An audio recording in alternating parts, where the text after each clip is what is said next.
বাণিজ্য চুক্তির বিষয়টার মধ্যে দুটো দিক আমরা বিশেষভাবে খেয়াল করার মতো। একটা হচ্ছে কিভাবে চুক্তি স্বাক্ষরিত হলো, কোন প্রেক্ষাপটে, তখন দুনিয়ার অবস্থা, যুক্তরাষ্ট্রের অবস্থা, কোন প্রেক্ষাপটে এখানে চুক্তিটা কারা চুক্তি স্বাক্ষর করলো।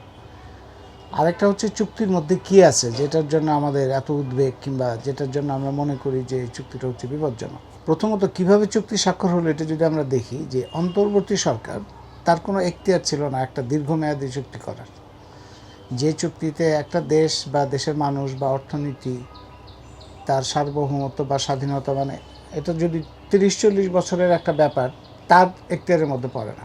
এবং জোর জবরদস্তি করা, মানুষকে ভুল বোঝানো, এমনকি গত বাজেটের মধ্যেই এই চুক্তিতে যে সমস্ত ধারা আছে, যেমন শুল্কমুক্ত আমদানি ইত্যাদি, সেগুলো কিন্তু গত বছরের বাজেটেই তারা অনেক কিছু, মানে তারা আগেই বাস্তবায়ন শুরু করেছে। মানে তাদের উৎসাহটা ছিল ব্যাপক, এবং উৎসাহটা এত বেশি ছিল যে তারা যেটা খুব যুক্তিযুক্তভাবেই বলতে পারতো, যেটা নির্বাচিত সরকার কয়দিন পরে আসবে, তখন তাদের সাথে এই চুক্তি করাই ঠিক হবে। সেটা তারা না করে, তাড়াহুড়া করে, এটা তাদের সাথে কোনো চুক্তি ছিল কি না, কিংবা তাদের কোনো দাসখত দেওয়া ছিল কি না সেটা আমি জানি না। এই প্রশ্নটা খুবই গুরুত্বপূর্ণ।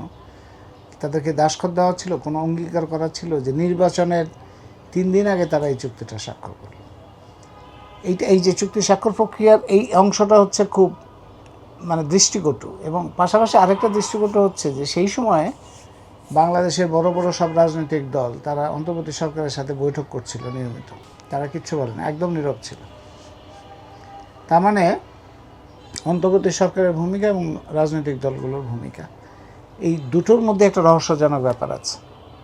এবং তারপরে এই চুক্তিটা স্বাক্ষর হইল। চুক্তি স্বাক্ষর হওয়ার পরে এখন পর্যন্ত যে সংসদ, সেই সংসদ এখন পর্যন্ত সংসদে একজন সদস্য, সরকারি দল, বিরোধী দল, স্বতন্ত্র, একজন সদস্য এটা নিয়ে কোনো মুখ খোলে নাই, মানে কোনো শব্দই উচ্চারণ করেনি, কোনো ধ্বনি তাদের মুখ থেকে শোনা যায়নি।